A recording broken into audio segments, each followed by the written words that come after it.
Happy New Year's weekend, y'all. Time for a little Sunday sitting, hanging with Miss Socks over there. You see her on the treehouse right there. She's just chilling. It's a little chilly right here, so she's gonna hang out with us in the heat. All right, so I got asked this morning about the New Year's video. I don't know what I'm gonna do before I even sit down here half the time. In case it ain't obvious to you guys, it's all about fun. So we're just gonna sit here and see what happens, okay? So I guess I'm gonna do kind of a yearly recap, I guess. So I know there's some new people. I guess the regrinding thing, obviously is a passion of mine right now. Learning how to do it, becoming more proficient at it, becoming better.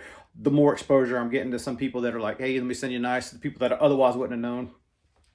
And it's awesome to meet all you guys, truly. But the guys that have been around for a long time, that follow me the longest, y'all know that like this has been a huge year for me, not only for the getting the 2x72, but also getting the CNCs. I got the CNC mill and lathe out there, and the mill's not fixed. But honestly, it's not really a priority right now. Why is it not a priority? Because I don't have so much time, and I think right now focusing on that 2x72 is taking more attention, skill. You got to stay on it, kind of thing. It's kind of like for those who know how to play a musical instrument, like you can't just pick it up and play it once a week and get better at it. I mean, you might get marginally, but you got to stay on it. You got to practice on an almost daily basis and have it in your mind. And that's kind of where I'm thinking that 2x72 is for me personally. I need to just keep doing more and more. That's why I'm offering that pretty much do it for nothing.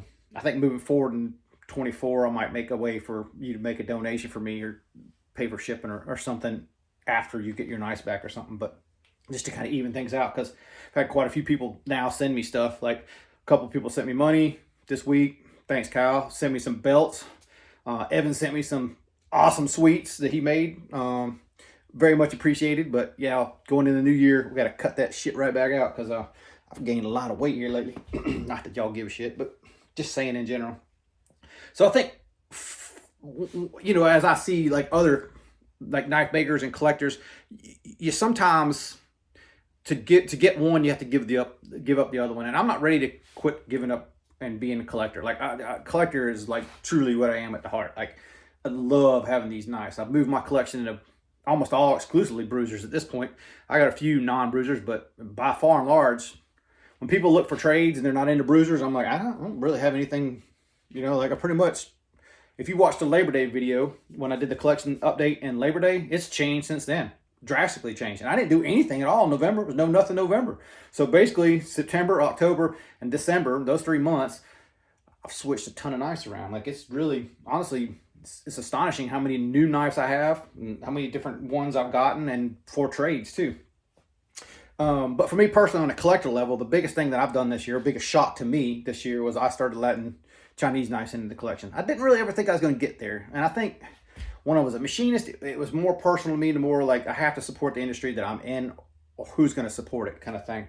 And I'm very much still that way. I think predominantly like it's a battle for me mentally to allow Chinese knives in.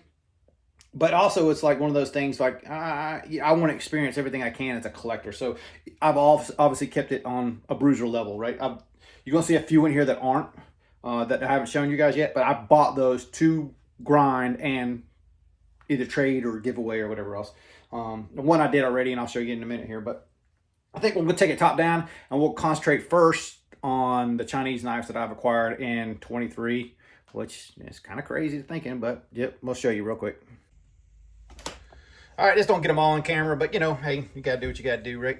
So here's a representation of pretty much, there's a couple that's off to the side, I'll show you in a minute. Representation of what's in the collection. Are these permanent?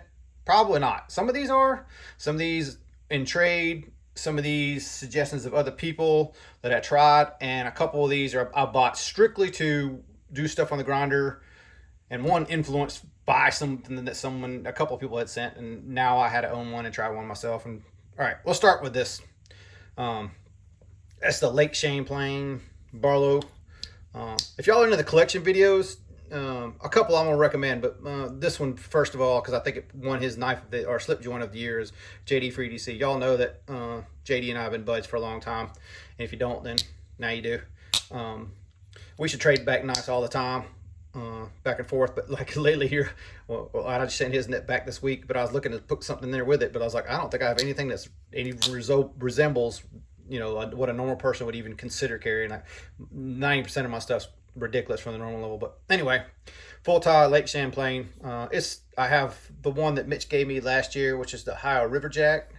And this was just basically I thought was going to be a bigger version of that same similar thing. I'm not really a slip joint guy, but if the urge ever hits me, this one or that Ohio Riverjack are basically the ones that I'm going to keep. Though I like the weight. Build quality's good, and I'm not really a slip joint guy, so I don't really care about some of the nuances. I've tried the Jack Wolf Vampire Jack. It wasn't really my thing, and I pretty much knew it the first day I put my hands on it. So, go to what you like, right? Not everything's made for everybody. These two artisans were bought to basically do grinds and either trade or giveaway. This one I did last night. I don't know what this is called, but this one basically came free with some of the other stuff I bought. So here's one grind that I did this week. I know it's funky as hell, but it was a funky knife to start with. The reason I wanted to do this is because this requires either a 1-inch belt or a 1-inch wheel to be able to do this deep of a recurve. And if you follow or see Jim Tutori on Instagram, he's so good. He just fixed blades, but he's so good at this sweep arc in the recurve into a nice blade. Most of his aren't like Wharncliffe, they're more drop pointy, but depending on how you look at this thing, I look at it kind of like a Wharncliffe with a recurve, even though you're gripping up here. I don't know, just a funky little dude. This was pretty much one of those if I messed it up I didn't give a damn kind of thing knives, but it does have a forward finger choil and it's a liner lock, but it's an artisan. I don't even know the name of it. I just know it's a Gavco design. I did a Gavco for Chris a while back, a regrind for that one, and it was super hard to regrind. So I was like, you know what, that'd be a good challenge. So I did this with this one just for have fun, learn stuff. Not necessarily that I was going for design on that one, but more try the skills. The plunge still needs work on both sides. You see I'm a little higher on this side than I am on this side, but basically I ran out of material because it's an itty thin little blade. I think it's under 1/8 inch blade, which for me is ridiculously thin. I'm not something I'm used to doing. So this one is the Snody, Mike Snody. I don't even know what the name of this one is, the S91.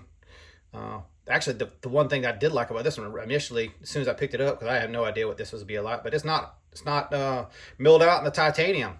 So speaking of which, so last week, just a quick little thing, I'm just curious. I was doing the breakdowns of the American made folders that Steve Clare sent in, and I made the comment that I don't know why all these people keep hollowing out this titanium. Mitch said that I'm the 5% of people who don't want it done and the 95% people do. So I'm curious, you guys, are you on the 5% like me that you'd rather see it full, or are you 95? I'm just curious who actually watches and who comments. So if you're the 5%, just give me a 5% in the comment. I don't care what else you say, just let me know you're one of the 5%, because I definitely am. As we roll through here, talking full tie thickness, this is what I would consider, until recently, this is probably the cheapest, best knife that I could find at the Chinese collection. I think this was like $170 or somewhere in that area, shipped. Knife Center. This is before they came out that one with the S35. This one is M390, which I would have much preferred the S35 over the M390, but it doesn't really matter. I also have another one, a D2, that was gifted me by my brother Will. It lives in my toolbox in the shop over there. But this is the one for the collection, the full tie. That other one's brass with liner lock. The frame locks, y'all know, if you don't already, I'm a frame lock guy, true and true. So like liner locks, not my favorite. Frame locks are definitely my favorite. This was probably the best value knife. Like, this is an example of why I would buy Chinese, or why I would recommend Chinese. For the money, you're not going to get a whole lot better knife for the bruiser category to me than this knife. Like, having said that, I'm just going to jump ahead. This is 100% because of, well, let's start with my brother Jose that lent it to me. And then brother Javon sent one in. And then Denise sent hers in. So I've had 3 of these come in the channel. These are phosphor bronze. This is Tucson 346. Yeah, 346. And this is the funky one. This is the one with the anode that looks like it's from the 80s, man. So if y'all into this, no offense, but this ain't staying. And this one obviously hasn't been touched. It's brand hammer new. I got this for White Mountain Knives. It was missing the washer, right? But they included the washer in the package when they sent it to me. I got it for $60. $60 for this knife is just unbelievable. I mean, granted, it's not going to be available all the time, but yeah, $60. I couldn't believe it, man. So actually, I think it was 58 with all the code and everything at the end of that. Thanks, Javon, for the code, by the way. White Mountain Knives. for 60 bucks, I'm gonna turn that into something cool.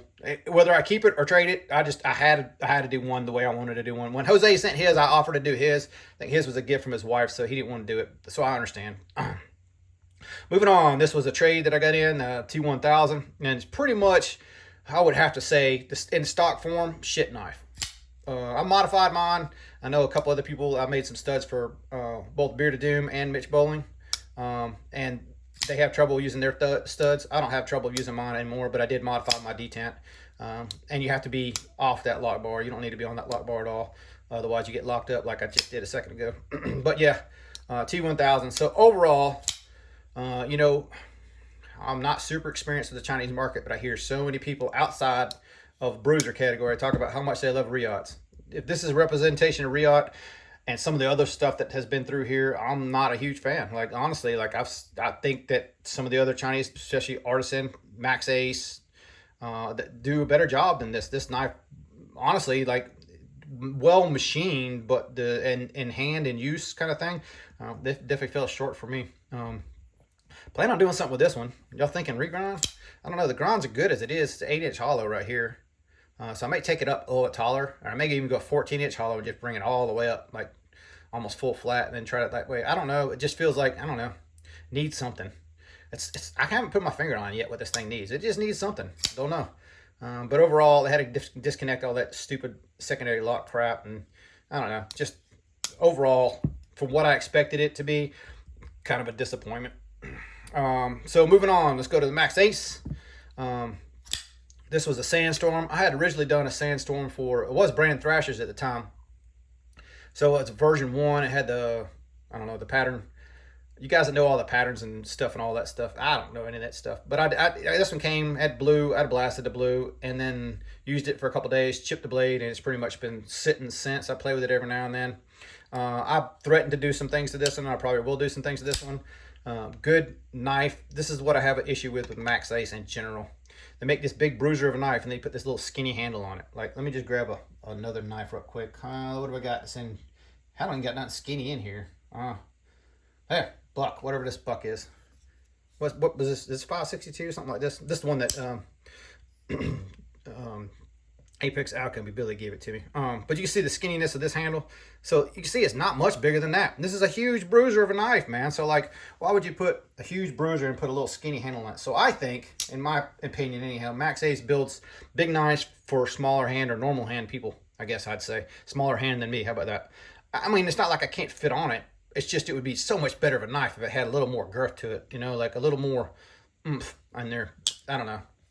Like the knife.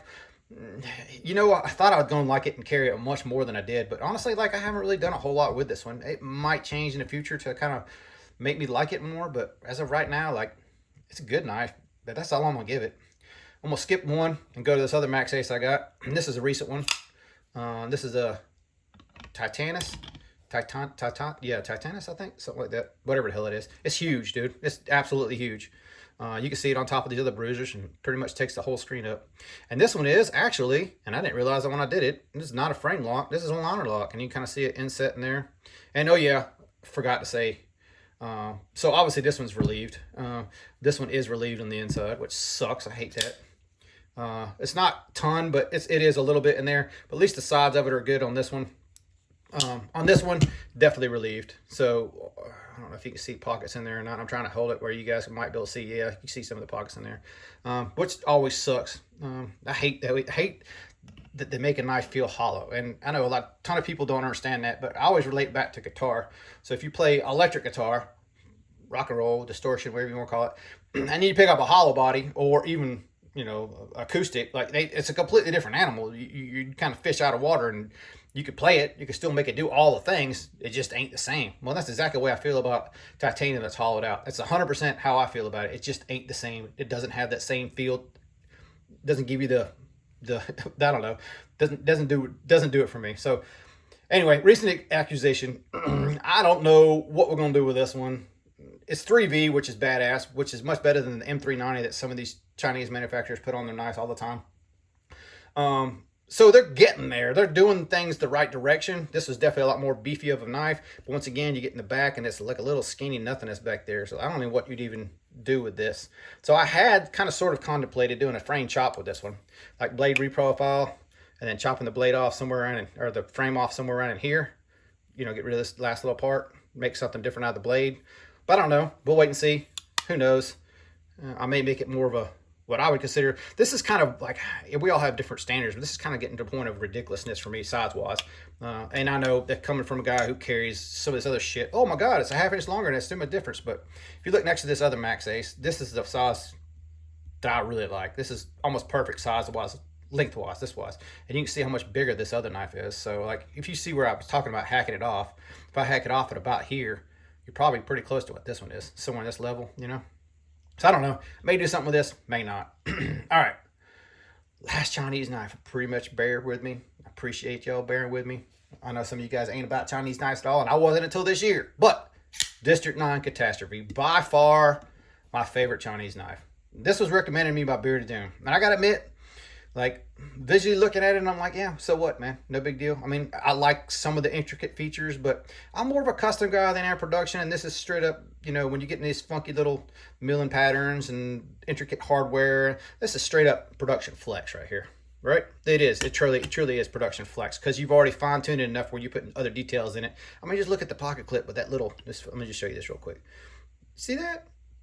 See how it's milled out in there like a screen in there? And then look, it's spring-loaded pocket clip. Like, if y'all hadn't seen this before, I mean, I got a video on it, and I reground this one and re-acid etched the blade. So I've done mods to this to make it a little more what I want. But overall, this knife in general, like, built stronger than anything on this table, 100%. And size-wise, girth-wise, like, it does everything for me that I like for it to do in a knife. I would have wished it was like a better steel than M390. Yes, M390 is good edge retention steel, but not what I want in a bruiser. I keep saying that, but seems like most of the companies that I do business with outside of the Chinese market don't use M390. But, you know, it's just one of those things. So I'm going to keep harping it while I can. Tougher steels for bruisers. But I don't think you can get these new anymore. You see them pop up every so often. If you're into big knives and you don't mind Chinese, trust me when I say you need a District 9 Catastrophe in your collection. Now, they just came out with a Marauder, which is probably more speed of most people that watch this video in general, but I would recommend District 9. Go check them out. I've heard they have something to do with Riot, but I don't know. You know, don't trust me on any of that crap. It's just hearsay when you come out of my mouth. All right, let's go on. All right, so these are the additions of the collection that I did see kind of sort of coming and aim for. Just some of them didn't come the way I thought they would come. So let's start off with this one. So this is probably still one of my favorite makers, if not my favorite maker, DSK. And so I started off the year with a different GF1. And this one popped up. Buddy of mine that knows Dan, that gets a lot of knives from Dan, had this one, offered to me. I actually told him I didn't want it at first because I had another one. And then the more I thought about it, and I have a kickstand that's very similar to this with the Damascus blade. This is Chad Nichols Damascus. And the kind of the radius corners on that. That's kind of my favorite plain Jane style from Dan. Like, I love this style. Sorry if the other knives in the background are kind of confusing this shot, but I just seemed like a fun way of doing things, I think. So anyway, I got this GF1. The hole's a little bit smaller than what you see in an average hole for a DSK, and it works so well. And like, this is, from a bruiser guy, this is my Sebenza. It's my size Sebenza. It looks similar styly, and GF1 stands for Gentleman Folder. So hey, why not? Let's stretch it. Okay. Other DSK that I got this year, which was a trade from my bro Carco Chris. You're gonna see a lot of those coming up. Is this Recluse, and I did some mods to this one. I believe these Recluses were made at the same time that Shane from Scorpion 6 kind of sort of left Medford and was working with Dan for a little while. You can see some of his influences on some of this stuff. At least I'm assuming that's what it was. But yeah, I had to modify the backspacer to make it more what I wanted. I can't remember what else I did, but I think I took some color. I think this had color on it or something, and you can kind of sort of see it's still dirty looking. So I need to refinish this knife. I think I did some on the scales too. I can't even remember what all I did. But anyway, Recluse. I'm glad I got this one in the collection. And I also have another one coming. But it's a little different grind, a little different style. So I'll show you that when I get it.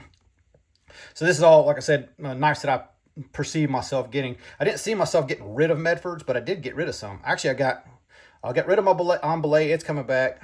My Marauder H. What else kind of going? I can't remember. But I got quite a few come back in. So I got another Marauder H. This one came from Five Door Doug Centurion. I did a little trade with him and got this Centurion Marauder H drop point.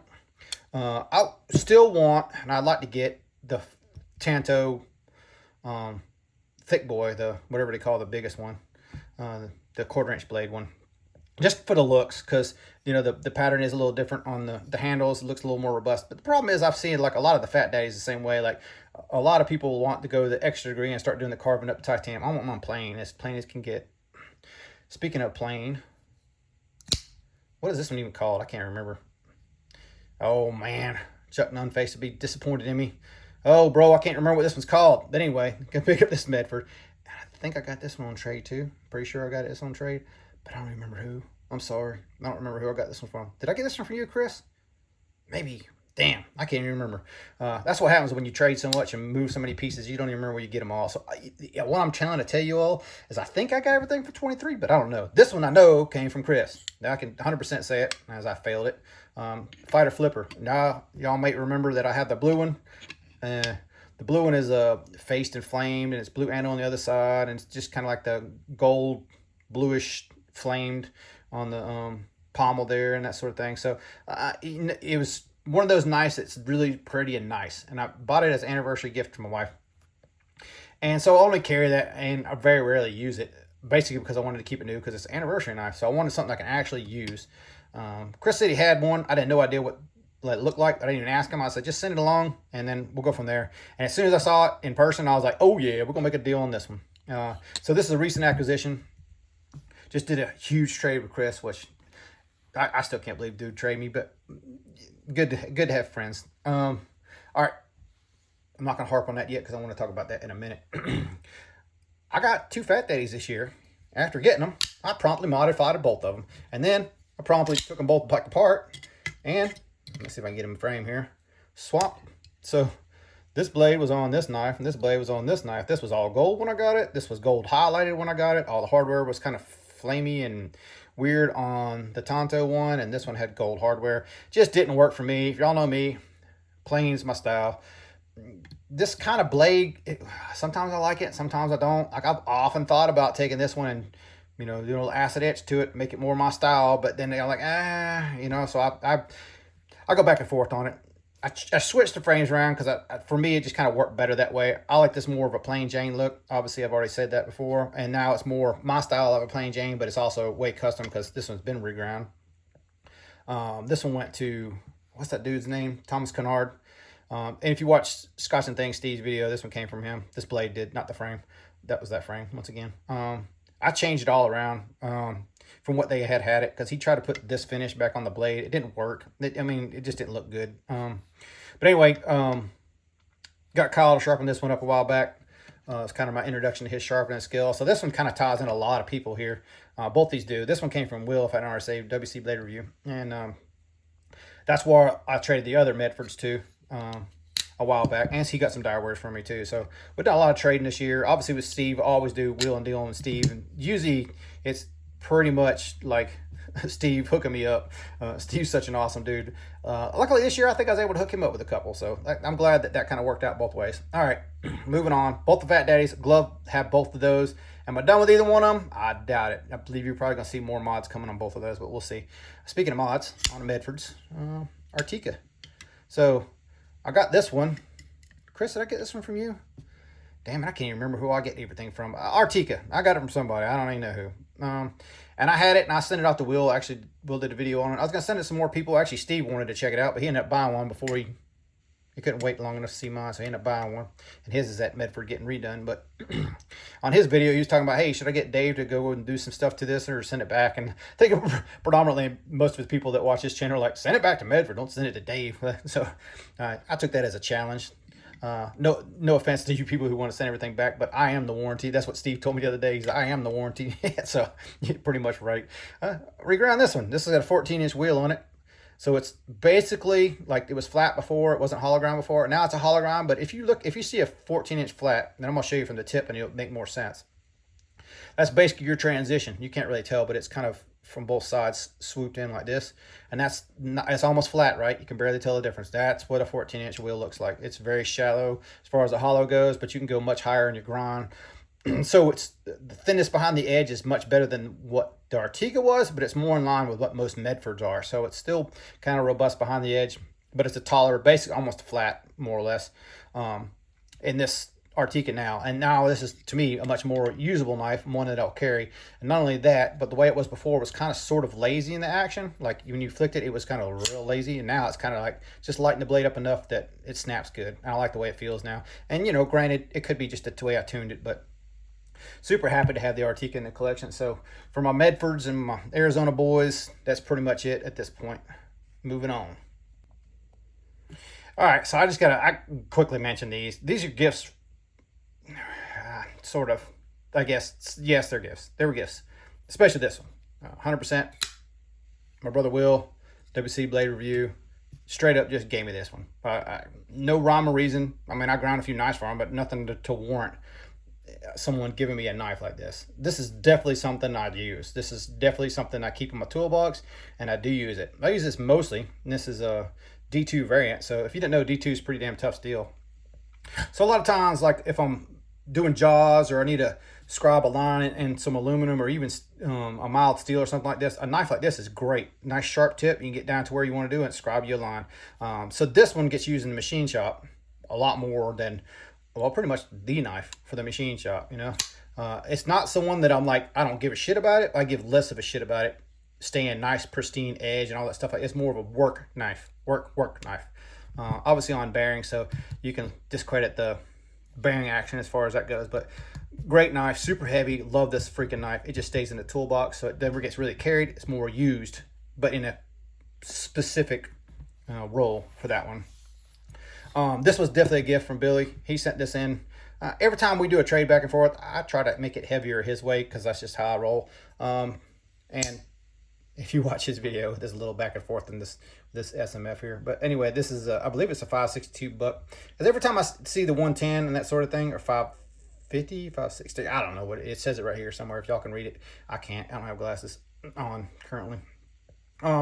Anyway, what I was gonna say is every time he did a video on his buck 110, I could dig a buck, man. I don't, no lie, like it definitely brings me back to my earlier childhood. But I'm full tie through and through. And every time I seen this one, I was like, I just like the full tie look. Well, you know, I guess he tried to offer it up a couple times and didn't really get any nibbles on it. I guess it's a pretty rare knife. And he's like, well, it's got to go to a guy who likes that style. So he ended up gifting it to me. I guess he was done with it. Sent it my way. So I've yet to carry this one, but it's definitely a cool knife. I'm definitely keeping this one in the collection. Brings me down to these two. So this one, I'll just stick on this one because it's my bro Billy and Courtney and everybody over at Apex Alchemy made this happen. I turned it into a trade. He was trying to gift it to me. I turned it into a trade. I think we're both happy at this point. But this rekindled my love for the SMF. I go through phases. I think we all go through phases where, you know an old design, you know, it's nothing really new to you. So to buy another one with a different blade grind sometimes isn't as exciting. But then it is for some people. So I'm not saying we're all that way, but for some people, myself, speaking for myself at least, like I've had SMFs, a ton of SMFs over the year. But this is the one that really rekindled me. And I saw this one first, this Performance Series SMS, if you didn't already know. I saw the Performance Series first on Scotch and Think Steve's channel.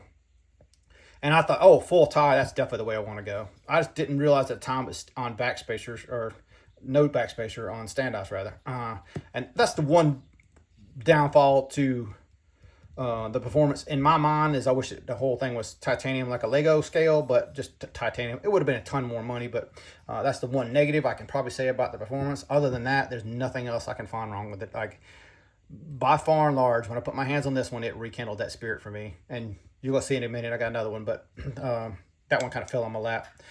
This one, honestly, like for SMF, for my style, and y'all know I'm not into the colors, not into flames, and even Billy thought I was going to do something about that, but for whatever reason, maybe it's just a heritage thing, like the Tiger Stripe blade, the flame handle, like I like this version, man. Like, I like it better than the plain version, which is kind of odd for me, but yeah, if I was going to have to pick out one SMF, this would have been the one I would have bought, and somehow I didn't buy it. I just ended up here, which is really freaking cool, man. Like, I love when stuff like that works out, man. Mauser's Customs, Did I say that right? I think so. So if you don't know, Steve and I have the same birthday. So it's kind of been a thing. I don't know that it necessarily started as a thing, and I don't know that it was meant to continue as a thing. I just did it, and Steve did it too. So I guess we, without saying it, kind of just instinctively did it for each other, I guess. He gifted me a knife last year. I gifted him one this year, and he turned around and gifted me this one. So obviously I did a regrind on this one already, but this is a custom. This is one that was more popular. You know, I'd say this is one of the guys, as I was referring to a while ago, that when people kind of get into making, they kind of get out of collecting. This was a collector. I actually followed him from way back. He used to have a pretty amazing collection, actually. And he got into making and then pretty much sold most of his custom stuff to get into doing making. Like, you always want more tools, or, you know, could use an extra tool this and an extra tool that. I've done a few little tweaks on this one, but I wanted to keep the flavor of it just like he did. This kind of reminds me of, you know, 2013, 14, 15 era, like, style of knives and customs. It's just a cool knife. I really dig it. You can definitely tell a lot of hand elements in it, and I just kind of put my little twist on the blade and kind of made it a little bit more what I was looking for into a knife like this. Kept the tip good and robust. It's just a cool little knife, man. Awesome when I get something like this. Like, this wasn't even on my radar, and Steve kind of surprised me, and it was a huge surprise because I didn't have a clue what it was when it got here. Like, I was just like, holy crap. So it was awesome. So thanks for the support, all you guys, the gifts, trades, whatever you want to call it. Like, thank you very much to all you guys that you came see your knives. All right, we're going to move on. And you save the best for last. Or do you? Let's get into it. All right, so if you guys didn't already know, I'm all about customs. I guess I could include some DSKs and you know, some other knives that I've acquired, like the Mauser and stuff. That's all custom stuff. But customs really are what I'm more into these days versus production. Some of these are kind of borderline, you know, models kind of thing that they produce, but they're still customs in the way you slice it. So let's continue on the SMF theme. This is the Dwayne Dwyer Custom SMF. Chisel ground. This one's in 204p. You can see his signature right in there if the light hits it right, and it says 204p somewhere over there. But this one was a shock to me because I basically traded another knife for it, and it wasn't me initiating the trade. It was the guy who owned this, and the trade was definitely in my favor, not his favor. But he was cool with it, so I was like, yeah, definitely, dude. And he's happy, and I'm happy. So custom Dwayne Dwyer. It does have standoffs. This is aluminum scale. It's a little thicker on this side. Let me get the performance back out here for a second. So you can see the thicknesses on this scale right here, this aluminum scale. It's just a little bit thicker than what the tie is. So it does feel a little bit different than the hand. It is going to grip tape you right here. But I never owned a Mick Strider or Dwayne Dwyer. And to be honest with you, I don't think I've even handled one. I've seen a ton of them on Steve's channel, and I'm like, wow, they look cool as hell. But like, that's a very much pay-to-play kind of arena. And I wasn't ready to really jump into it. So this one fell in my lap, and now I understand. I want to see what Steve's opinion is in this knife. He'll be here in about a month or so. I'm going to hand it to him, see what he thinks about it. Because if his Striders are like this, then I feel like I'm probably going to end up with a Strider in the collection too. Dwayne Dwyer SMF, such a cool custom. This is before they split. Now I think now he calls them BBM LMs or S's, or I don't know, I guess confused for me. BBN, I don't know. You ask Steve, he'll tell you. All right. Other customs acquired. Let's do it in, I think, sort of chronological. Rogovitz Rhino. Y'all have seen this one a bunch, especially if you're on Instagram. I have definitely used this knife. I love this freaking knife. Introduction to the maker itself came from Steve Clare. Ended up buying his. Ended up getting this custom. Had both at the same time. Ended up selling the other one. I was going to sell it back to Steve Clare, and then it went to Scotch and Things Steve instead, and that worked out great for everybody. So I think everybody that puts their hands on one of these Rhinos likes it. I know my buddy Jose got him a Rhino. Detent was definitely better on the earlier versions than this later version, as far as like the feel of it. But this is a little bit lazier of a detent than the other one was snappy, super snappy for the blade. But this is a super thick 1/4" blade with the copper backspacer, so it's got weight, and this is also contoured. So this is pretty much the chunkiest of what you can get right here. It took me a minute to convince him that I wanted plain Jane and contoured and more or less like an acid kind of be stone washed. This is an S45. I have this one definitely needs an edge on it. I gotta sit down and put an edge on it. But this has been used and abused. Love this freaking knife. Oh yeah, the hardware on it. Don't judge me on this one. This is just one of the things that's temporary in place. I put new hardware in it because he had basically had the snake pivots and he Loctites his stuff. Doesn't want you in it, and I'm not getting in any knife I have. So you'll see that in a minute here. It's just a matter of I got to fix the hardware at this point, or put a new pivot in, or it's in the process. I ain't quite figured it out yet. But I had this one on washers for a minute. I went back to bearings. I like it on bearings better than washers, so I'm gonna keep it on bearings for now. But Rogovitz Rhino, maker to keep an eye on. Like if you like his style, if you see a knife of his that you like the style of it, just buy it. Guarantee you're gonna like it. It's great quality. The only thing I've found bad on it is he Loctites the shit out of everything, and that's because he don't want you in it. I'm just gonna get it in anyhow. So messed up the hardware a little bit getting into it. Couldn't stand looking at messed up hardware, so I took it out. Now I just gotta replace it or make new hardware or whatever the case may be. Blade Show 23. This is pretty much the main one that I got from that show. This is Old Dominion Knife Works. Zilla. I almost said Chupacabra. Chupacabra was last year. But Casey pretty much represents bruisers at Blade Show nowadays. Not a whole lot of people there to represent bruisers. Miller Brothers, obviously, Strider, Dwayne Dwyer. You know, there's a couple people there. Medfords are there. But by far and large, like as far as the custom makers that are obtainable for, and I say obtainable in a loose term, this is still like $1,000. But, you know, comparatively to, you know, Miller Brothers was like starting at 25 and going up. So you can't touch one of those. I can't like that. I've never spent that much money directly for one knife. So you'll see that's going to about to change. But yeah, so end up getting rid of the other two Chupacabras I had. So this is my only Old Dominion that I have left in the collection, but this is the Zilla. Dig this one. I did change the studs on this one to make it a little more my style.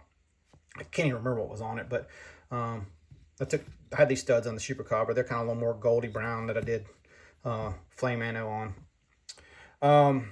RS Knife Works. So you see people video and they get the best and the worst. What you got the best, what you got the worst. Well, I'm about to sum that up real quick. Like, I can't really decide on the best, but I definitely can decide on the worst.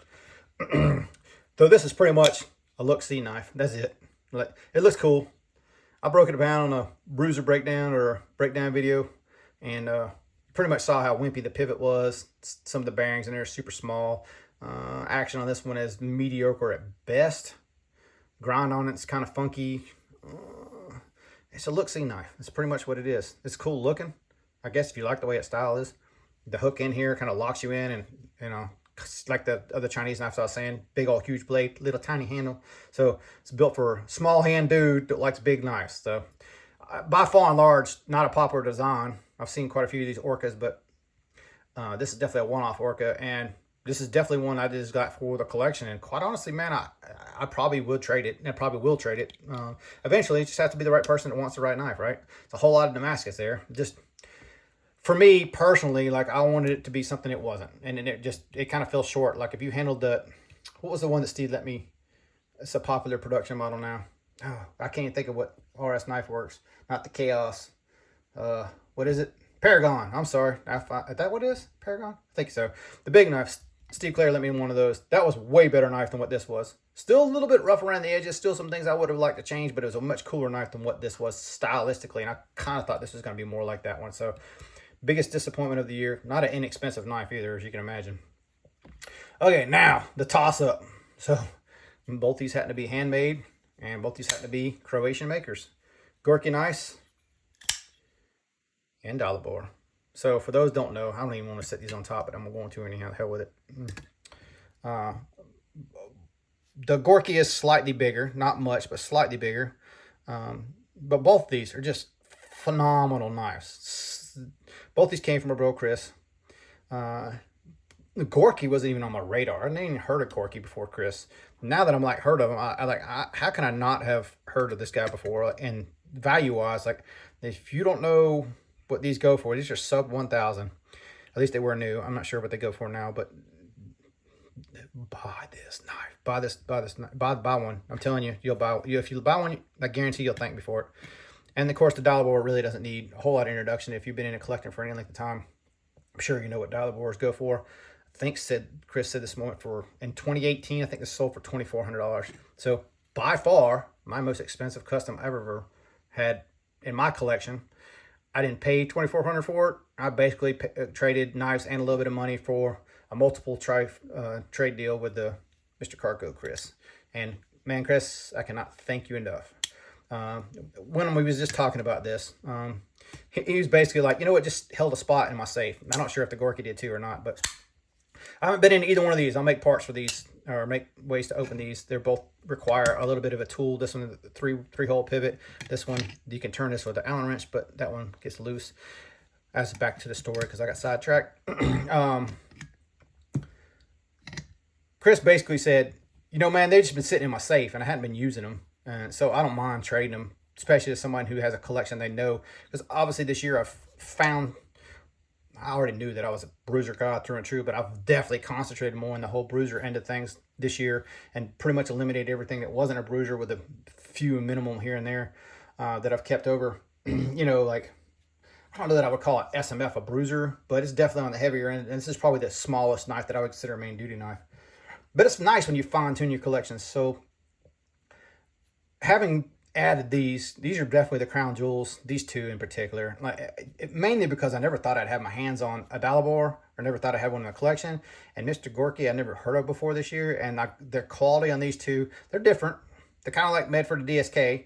They're different, but they're both equally badass. And it's pretty much, if you can equate the Medford and DSK, this is just how I'm gonna rate these two, just on a different level. These are both like different level. That's just the only way I can put it. So super happy to fine tune the collection this year. Oh, speaking of which, collection videos to watch. You know, I don't really recommend a ton of people on this channel, and I try to hit up people that are like aren't on the main radar. So these 7Cs, Daniel over there, he's not into the same kind of knives that I'm into, but he's found what he likes in his collection, found and fine tuned it this year. He just did a collection video.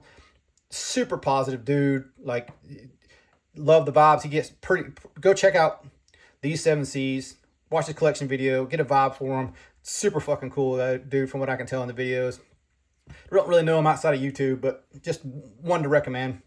Also, while we're talking about it, just because he is my bro, Appalachian ADV Rider, go check out his videos. He's trying to grow his channel too, so just trying to give him a shout out too. Just do Bluetooth blades too. Another smaller channel, trying to grow. All right, hang on a second. Let me flip this sucker around. I almost forgot, y'all. Oh, wow. I almost forgot this one. All right, so I showed some of the other work that I did this week. The little artisan, small little funky Gevco thing. And then Maritika I did. So, as this all happens, you know, I messed up sometimes. Imagine that, right? Me screwing up. But I did a PM2 or McNeese 3.5 PM2 mouthful, whatever that name is. I don't remember what all of it. I did one for Mateo. Didn't get it on camera. I'm an idiot. I just packed it up, sent it. You know, the time days off thing messed me all up. And then I did some for Denise. Yeah, did the same thing. Hers was just basically custom stuff. I just blasted, tumbled. I radiused a 229 that I wasn't super happy with. So I might actually get her to send that back if she don't mind. Find a new method of doing it. And what I'm going to show you now is from a recommendation that Denise did. And I like the whole, I don't want to advertise to like general public as, hey, send me your shit to regrind it. I like it kind of to be a little more organic. You found me, we talked for a minute, we agreed that, you know, I'm still practicing here. Like, I do the best I can, but I'm still practicing. I'm not a professional. I never charged anybody for any of this regrind stuff. So this guy hit me up, said, hey, Denise recommended you. So thank you, Denise. I appreciate the recommendation. And I've gotten a few like that from Javon too. And some other people, I'm sure, but like those are the main two people that I know that I've gotten direct references. People said, hey, these people sent me, so kind of thing. I just knew him as Richard. I don't know. I didn't really know him other than that. I gave him the same spiel I always give everybody. I'm not a professional. I do the best I can. That's all I can guarantee you is I can do the best I can. I can't guarantee you get exactly what you want professional-wise. He said, hey, I got a little Genesis T. I want you to make it a drop point. I want you to make it slicey. And if you want to practice on the scales to do... what he called it something different. He said contoured. To me, contoured means this. Like, let's see if I can turn it where y'all can see it. Yeah, so where's the camera at? Like, that's what I see as contour. When you take a scale and then radius the whole face of the scale. what I call radius is just the edge of it. So just the corners. So that's what I did to this one. And then I just reblasted the whole thing. So anyway, without further delay, yeah, I know I'm running my mouth. This was a Genesis T that turned into a drop point. Nice and slicey. Did bring that point back a good bit to kind of make it a little more on the slicey end of things. No way you can feel this one like in person. It definitely has a way thinner than a normal Medford kind of feel to it. I did take it up to the bottom of that track in there, and actually I think it helps in the deployment of it. And then if you looked at the corners of this, instead of having like that hard chamfer lines I talked about in that video last week, you see it nice and rounded, nice little rounded radius. So I found a new method for doing that on this knife, and then I sandblasted and stone washed the whole thing. Well, I didn't sandblast, actually aluminum oxide blasted and did the whole thing. So this one actually, the dude, like I said, I just do him as Richard. I didn't know. I had sent him the video, and actually I was talking to Denise, and she's like, you know that knife that you just did, that Praetorian? I was like, yeah. She's like, that's the Medford guy. I'm like, I didn't know. I didn't know him at all. Like, never met him before, so I guess this is the Medford guys, which is pretty cool because I know I've seen that name a ton. I think it's a retailer too, if I'm not mistaken. But anyway, I hope you enjoyed if you see this, man. And if you don't, then hope you enjoy it when you get it back anyhow. Who else did I want to do? There's something else I wanted to say. You know what, man, I think this video is super long. It's kind of like that. I did those videos last week. One was like 45 minutes. Didn't even get everything I wanted to say out of my mouth. The other one was like 20 minutes. It was mostly me acting a fool and rambling about whatever I was talking about. So let's just call it there for this week. This year is a wrap up. Super blessed, super thankful for everybody, the people who I interact with the most. Super thankful for all you guys. Honestly, man, that's what makes the channel keep going. It gives me drive to keep pushing forward and progressing through the hobby the way I wanted to go. I'm still down with trades, but I think moving forward, I'm thinking like, I'm just going to do this one right. This was a 5 for 2 kind of thing. I traded 5 knives, 5 good knives, mind you, for 2 knives. And quite honestly, I would have traded all 5 of them for this one. Like, this is the kind of trades that I'm kind of moving towards, I guess. I'm not done with collecting. I don't want to be done with collecting, but I also want to progress into the making thing. So I'm going to try to curtail the purchases because I need to get that mill fixed. I need to get it up running. I kind of sort of, before the end of 24, I want to have the mill running where I can at least start doing more stuff. Right? Like, I feel like I've been doing the Dugons for, I don't know, it's not been 6 months, but close to 6 months. And I'm starting to see, by doing more and more and more, I'm starting to see that skill level come on. I'm on par from what I would consider at least a decent hand grind.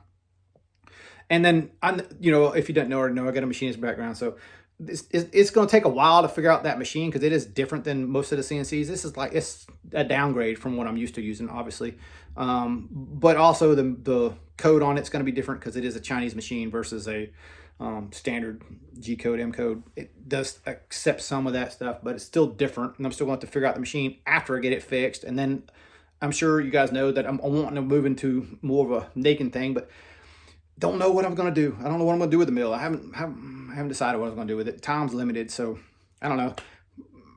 I'm not really a designer. I like to make stuff. So I was kind of thinking, shooting an idea around about maybe doing like small run stuff. Like, obviously I have to prove myself that I can do what I need to do with it first. But beyond that, I was thinking maybe like someone come up with an idea, would do a run of 10, 20, whatever folders, like a kind of sort of a partnership thing. Like, I can make 10 the way you want them, 10 the way I want them. And then we're done with that model. It moves on, kind of thing, like if you end up selling it to China, that's on you, not me, kind of thing. But I don't want to do like, I don't think I want to get locked into doing just my knives, just my designs, because I see, like, from a Medford point of view, like, I love a lot of Medfords, but it's one dude that keeps designing the same knives. And, if he let some new blood come in there, it could probably just tweak the stuff and make it, different enough that you'd be like, oh, that's a cool, different Medford instead of the same old from a design point of view. I think that's what a lot of companies fail at least from my eyes anyhow. I've rambled enough.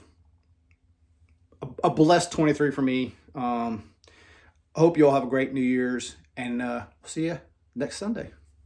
Have a good one.